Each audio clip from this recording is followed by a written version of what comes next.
Disclaimer: ಮುಂಬರುವ ಯಾವುದೇ ಕ್ಷಣಗಳು ಜೂನಿಯರ್ಸ್ ಇನ್ಸ್ಪಿರೇಷನ್ಗಲ್ಲ, ಇದು ನಮ್ಮ ಅನುಭವಗಳು ಮಾತ್ರ. ಸೊ ದಯವಿಟ್ಟು ಇದೇ ರೀತಿ ಮಾಡಬೇಡಿ. ಮಾಡಿದ್ದಲ್ಲಿ ನಿಮ್ಮ ಇಂಟರ್ನಲ್ ಮಾರ್ಕ್ಸ್ಗೆ ನೀವೇ ಜವಾಬ್ದಾರರು. ಆ ದಿನಗಳು ಮೊದಲು ಅಡ್ಮಿಷನ್ಗೆ ಅಂತ ಬಂದಾಗ 108 ಸವಾಲುಗಳು, ಅದರಲ್ಲೂ ನಮ್ಮದು NEP ಬ್ಯಾಚು. ಆದರೂ ಅದೆಲ್ಲ ತಲೆ ಕೆಡಿಸ್ಕೊಲಾರ್ದೆ physics, maths, computer science, C programming, chemistry, fundamentals of computers, ಎಷ್ಟೊಂದು ಆಪ್ಷನ್. ಆ ಆಪ್ಷನ್ಗಳಲ್ಲೇ ಮ್ಯಾಥ್ಸ್ ದಿ ಫಾಲೋಯಿಂಗ್ ಥರ ಕಾಂಬಿನೇಷನ್ ಮಾಡಿಕೊಂಡು ಕಾಲೇಜ್ಗೆ ಎಂಟ್ರಿ ಕೊಟ್ವಿ. ನಮ್ಮ ಕಾಲೇಜ್ನ ಇಂಟ್ರಡ್ಯೂಸ್ ಮಾಡಿಲ್ಲಲ್ಲೇ. ನಮ್ಮ ಕಾಲೇಜ್ ಹೆಸರು ಲಕ್ಷ್ಮೀ ವೆಂಕಟೇಶ್ ದೇಸಾಯಿ ಕಾಲೇಜ್, ಶಾರ್ಟ್ ಆಗಿ LVD ಅಂತ ಕರಿತೀವಿ. ಸೊ ಬನ್ನಿ ಆ ದಿನಗಳು ಹೇಗಿತ್ತು ಅನ್ನೋದನ್ನ ನೋಡೋಣ. ವೇಟ್ ಐಡಿ ಕಾರ್ಡ್ ಎಲ್ಲಿ ನಿಂದು? ಟಿ ಶರ್ಟ್ ಹಾಕೊಂಡು ಯಾರಲ್ಲೋ ಮಾಡ್ಯಾರ ನಿನಗೆ ಒಳಗ? ಹೀಗೆ ನಾವು ಎಂಟ್ರಿ ಆಗೋದು. ಯಾವ ಕ್ಲಾಸು, ಯಾವ ಟೀಚರು, ಯಾರ ಫ್ರೆಂಡ್ಸು ಎಲ್ಲವೂ ನೀವು. ನಮ್ಮ ಕ್ಲಾಸ್ ಬಂದ್ಬಿಟ್ಟು FF6. ಎಂಟ್ರಿನೇ 6 ಹೊಡೆದಂಗಾಗಿತ್ತು. ಫಸ್ಟ್ ಬೆಂಚೋ ಲಾಸ್ಟ್ ಬೆಂಚೋ, ಏನ್ ಹುಡುಗರು ಏನ್ ಹುಡುಗಿರೋ. ಮ್ಯಾಥ್ಸು ತಲೆ ಮೇಲೆ ಹಾರಿ ಹೋದ್ರೆ ಫಿಸಿಕ್ಸ್ ಕ್ಲಾಸೇ ಬೋರು. ಕಂಪ್ಯೂಟರ್ ಸೈನ್ಸು ಎಲ್ಲಿ ಪೊಲೀಸ್ ಸ್ಟಾಪು, ಎಲ್ಲಿ ಕಾಮ, ಡ್ಯಾಶು, ಸ್ಲ್ಯಾಶು, ಪ್ರೋಗ್ರಾಮಿಂಗ್ ಮಾಡ್ತಾ ಮಾಡ್ತಾ ನಮ್ಮ ಜೀವನನೇ ಎರರಾಗಿತ್ತು. ಇನ್ನು ಕೆಮಿಸ್ಟ್ರಿ ಅಂತೂ ಕೇಳಕ್ಕೆ ಹೋಗಬೇಡಿ. ಇದೆಲ್ಲದರ ಒಳಗೆ selection of subjects, open elective word ಅನ್ನೋದೇ ಹೊಸತು. ಈ ಎಲ್ಲ ಹೊಸತರಲ್ಲಿ ನಾವು ಮಾತ್ರ ಹಳೆಬ್ರು. ನಾವು 3 ವರ್ಷ ಪಾರ್ಕಿಂಗ್ ಬಾಯ್ಸಲ್ಲೇ ಕಳೆದ್ವಿ. ಅಲ್ಲಿಂದ ಸ್ಟಾರ್ಟ್. ನಾವು ಕ್ಲಾಸ್ಗೆ ಹೋಗೋದು ಇಲ್ಲೋ ಅನ್ನೋಷ್ಟೊತ್ತಿಗೆ ಕ್ಲಾಸ್ ಟೈಮ್ ಆಗಿಬಿಡ್ತಿತ್ತು. ಮತ್ತೆ ಟೀ ಕುಡ್ದು ನೆಕ್ಸ್ಟ್ ಕ್ಲಾಸ್ ಯಾರು ತಗೊಂತಾರೆ ಅನ್ನೋಷ್ಟೊತ್ತಿಗೆ ಆ ದಿನನೇ ಮುಗ್ದು ಮೊದಲು ನಾವು ಹಂಗೆ ಅನ್ಕೊಂಡಿದ್ವಿ, ಗ್ರಾಮೆಟಿಕಲ್ ಮಿಸ್ಟೇಕ್ ಅಂತ. ಆದ್ರೆ ಕಾಲೇಜ್ ಅವರು ಕರೆಕ್ಟ್ ಆಗಿ ಇಟ್ಟಿದ್ರು. ವೆಹಿಕಲ್ ಪಾರ್ಕಿಂಗ್ ಸ್ಥಳ ಆಗಿದ್ದಿಲ್ಲ, ಅದು ಹುಡುಗರ ಪಾರ್ಕಿಂಗ್ ಸ್ಥಳ ಆಗಿತ್ತು. ಅಷ್ಟರಲ್ಲಿ ನಮ್ನೆಲ್ಲ ಕಾಯ್ತಿದ್ದ ವಾಚ್ಮ್ಯಾನ್ ಮಧುರವಾದ ಕಂಠದಿಂದ ತೆಲುಗುವಲ್ಲಿ ಬೈದು ಲ್ಯಾಬ್ರಿಗೆ ಹೋಗ್ರೋ ಅನ್ನೋನು. ಪಾಪ ಇವತ್ತಿಗೂ ಲ್ಯಾಬ್ರಿಯಾಗೆ ಉಳಿಯಿತು. ನಮ್ ಪಯಣ ID ಕಾರ್ಡ್ ಅಕ್ಕನಿಂದ ಶುರು. ID ಕಾರ್ಡ್ ಅಕ್ಕನ ಹೆಸರು ಇಂದಿಗೂ ಗೊತ್ತಿಲ್ಲ. ಸಾರಿ ಯಾಕೋ ಇವತ್ತು ID ಕಾರ್ಡ್ ಹಾಕೋ ಬಂದಿಲ್ಲ. ಏನಿದು ಸೌಂಡು? ಇದು ನಮ್ ಲೈಬ್ರರಿ ಆಂಟಿ ಸೌಂಡು. ಲೈಬ್ರರಿ ಅಂದ ತಕ್ಷಣ ಓದಕ್ ಹೋಗ್ತೀವಂತ ಮಾತ್ರ ಅನ್ಕೋಬೇಡಿ. ಏಕೆಂದ್ರೆ ಅದು ವೈಫೈ ಸೆಂಟರ್ ಆಗಿತ್ತು, ಕ್ಲಾಸ್ ಬಂಕ್ ಮಾಡಿ ಹೋಗೋ ಪ್ಲೇಸ್ ಆಗಿತ್ತು, ಗೇಮ್ ಆಡೋ ಪ್ಲೇಸ್ ಆಗಿತ್ತು, ರೆಕಾರ್ಡ್ ಅಸೈನ್ಮೆಂಟ್ ಬರೆಯೋ ಪ್ಲೇಸ್ ಆಗಿತ್ತು, ಎಕ್ಸೆಟ್ರಾ. ಅಲ್ಲಿಯ ಬುಕ್ಸ್ ನೋಡ್ತಿದ್ರೆ ತಲೆನೇ ತಿರುಗೋದು. ಆದ್ರೆ ಒಂದ್ಸಲನೂ ತಲೆ ತಿರುಗೋ ರೀತಿ ಅವನ್ನ ಓದ್ಲೇ ಇಲ್ಲ. ಮತ್ತೆ ಗರ್ಲ್ಸು ನನ್ಗೆ ಗೊತ್ತು ಸರ್, ಬಟ್ ನನ್ಗೇನು ಗೊತ್ತಿಲ್ಲ ಸರ್. ಇವ್ರು ತುಂಬಾ ಒಳ್ಳೆಯವರು. One of the unique classes ಅಂದ್ರೆ ಯಾವ್ದು ಗೊತ್ತಾ? ಅದೇ ನಮ್ ಲ್ಯಾಂಗ್ವೇಜ್ ಕ್ಲಾಸಸ್. ಯೂನಿಕ್ ಯಾಕೆಂದ್ರೆ ಇದುವರೆಗೂ ಕನ್ನಡ ಯಾವ ಟೀಚರ್ ಅಂತ ಗೊತ್ತಿಲ್ಲ, ಇಂಗ್ಲಿಷ್ ಯಾವ ಟೀಚರ್ ಅಂತ ಗೊತ್ತಿಲ್ಲ. ಇದೆಲ್ಲ ಗೊತ್ತಾಗೋದು ಅಸೈನ್ಮೆಂಟ್ ಸಬ್ಮಿಷನ್ ಇದ್ದಾಗ. ಇನ್ನು ಲ್ಯಾಬ್ಸ್ ಬಗ್ಗೆ ಹೇಳ್ಬೇಕು ಅಂದ್ರೆ ಫಿಸಿಕ್ಸ್ ಲ್ಯಾಬೇ ನಮ್ಗೆ ಫಿಸಿಕ್ಸ್ ಕ್ಲಾಸ್ ಇದ್ದಂಗೆ. ಯಾವ ರೂಮ್ ಲ್ಯಾಬ್ ಅನ್ನೋದೇ ಗೊಂದಲ.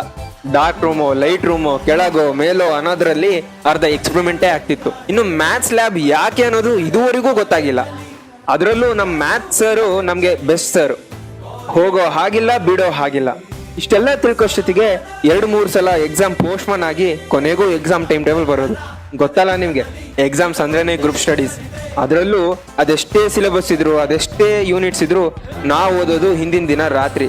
ಆ ಒಂದು ರಾತ್ರಿನಲ್ಲೇ ಯಾರು ಚಿಟ್ಟಿ ಮಾಡ್ತಾರೋ, ಯಾರು ಓದ್ತಾರೋ, ಯಾರು ಪ್ಯಾಡ್ ಮೇಲೆ ಬರ್ಕೊಂತಾರೋ ಯಾರಿಗ್ ಗೊತ್ತು. ಮೊದಲ ವರ್ಷದಿಂದ ನ್ಯಾಕ್ ಕೇಳಿ ಫೈನಲ್ ಇಯರ್ಗೆ ಕೊನೆಗೂ ನ್ಯಾಕ್ ಬಂತು. ಅಬ್ಬಾ, ಏನ್ ಕೆಲಸ, ಏನ್ ಓಡಾಟ, ಏನ್ ಬ್ಯಾನರ್ಗಳು, ಏನ್ ಪೋಸ್ಟರ್ಗಳು, ಎಲ್ಲರಿಗೂ ಡಬಲ್ ಇಂಜಿನ್ ಕೆಲಸವಾಗಿತ್ತು. ಇದರ ನಡುವೆ ಕಾಲೇಜ್ಗೆ ಹೊಸ ಬಣ್ಣನೂ ಬಂತು, ಐ ಮೀನ್ ಪೇಂಟಿಂಗ್. ಒಂದು ಖುಷಿ ಏನಂದ್ರೆ ನಮ್ಮ ಬ್ಯಾಚು ತುಂಬಾ ಟ್ಯಾಲೆಂಟೆಡ್. ಎಲ್ಲದರಲ್ಲೂ ನಾವು ಇರಲೇಬೇಕು, ನಮ್ಮನ್ನ ಬಿಟ್ಟು ನ್ಯಾಕ್ ಮಾಡೋದಾ ಅನ್ನೋ ರೇಂಜ್ಗೆ ನಾವೇ ಸ್ಕೋಪ್ ತಗೊಂಡಿದ್ವಿ. ಪಾಪ ನಮ್ಮ ಟೀಚರ್ಸ್ಗಿಂತ ನಮ್ದೇ ಜಾಸ್ತಿ ಅನ್ನೋ ಥರ ಮಾಡ್ತಿದ್ವಿ. ಲಾಸ್ಟ್ ಡೇ ಫಂಕ್ಷನ್ ನಮ್ಮ ಕಮಿಟ್ಮೆಂಟ್ಗೆ, ನಮ್ಮ ಓಡಾಟಕ್ಕೆ, ನಮ್ಮ ಟೀಚರ್ಸ್ ಪಟ್ಟಿರೋ ಕಷ್ಟಕ್ಕೆ A ಗ್ರೇಡ್ ಕೊಟ್ಟು ಕೈ ಮುಗ್ದೋದ್ರು. ಇದು ನಮ್ಮ ಸಾಧನೆ. ಎಲ್ಲ ಡಿಪಾರ್ಟ್ಮೆಂಟ್ ಟೀಚರ್ಸ್ಗೆ ಹೆಮ್ಮೆ ಆಗಿದ್ರೆ ನಮಗೆ ಅಹಮ್ಮು. ನಾವು ಬಿಟ್ಟು ಹೋಗ್ತಿರೋ ಕಾಲೇಜು A ಗ್ರೇಡ್.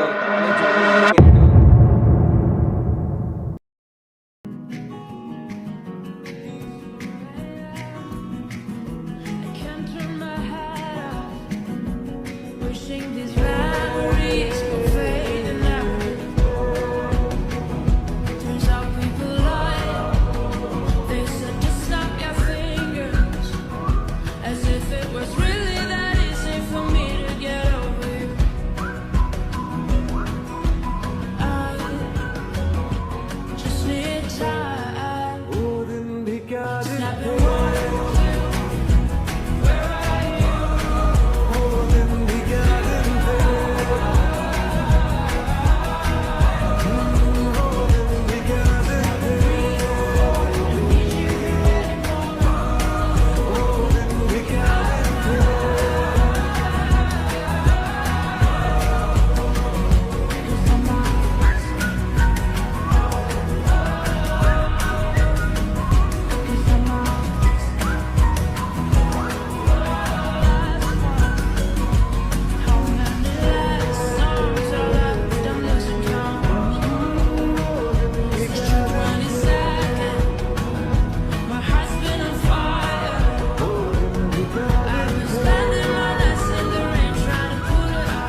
ಬಿಟ್ಟೋಗ್ತಿದ್ದೀವಿ. ಈ ವರ್ಡೇ ಸಿಂಪಲ್, ಬಟ್ ಇದರ ಫೀಲಿಂಗೇ ಹಾರ್ಡ್. ಎಸ್ ಫ್ರೆಂಡ್ಸ್, ಅಂತೂ ಇಂತೂ ಆ ದಿನ ಬಂದೇ ಬಿಡ್ತು. PUC ಎಕ್ಸಾಮ್ನ ಕಷ್ಟಪಟ್ಟು ಬರೀದೇ ಪಾಸಾದ ನಾವುಗಳು ಇವತ್ತು 3 ವರ್ಷ ಡಿಗ್ರಿನೇ ಮುಗಿಸಿದ್ವಿ. ಏನು ಕಾಲೇಜ್ ಮರಿಯ, ಇಲ್ಲಿ ಕಳೆದ ಪ್ರತಿಯೊಂದು ಕ್ಷಣವೂ ಲೈಫ್ ಟೈಮ್ ಮೆಮೊರಿಯಾಗಿ ಉಳಿತಿದೆ. ನಮ್ಮ ಟೀಚರ್ಸು, ನಮ್ಮ ಕಾಲೇಜು, ಆ ಕ್ಲಾಸ್ ರೂಮುಗಳು, ಆ ಲ್ಯಾಬ್ಗಳು, assignments, practicals, exams, farewell, freshers, ನಮ್ಮ parking boys, triple riding, class bunks, tea point, industrial visit, girls, friends, best friends ಎಲ್ಲರನ್ನೂ ಬಾಯ್ ಹೇಳುವ ಸಮಯ ಬರ್ತಿದೆ. ನಾವು ಈ ಕಾಲೇಜ್ಗೆ ಸ್ಟೂಡೆಂಟಾಗಿ ಎಂಟ್ರಿ ಕೊಟ್ವಿ, ಈಗ ಅಲ್ಯುಮಿನಿಯಾಗಿ ಎಕ್ಸಿಟ್ ಆಗ್ತಿದ್ದೀವಿ. ಕೊನೆಯದಾಗಿ ಈ ನೆನಪುಗಳು, ಈ ಅನುಭವಗಳು ಆ ದಿನಗಳಾಗಿ ಉಳಿತಿದೆ. ಆ ದಿನಗಳು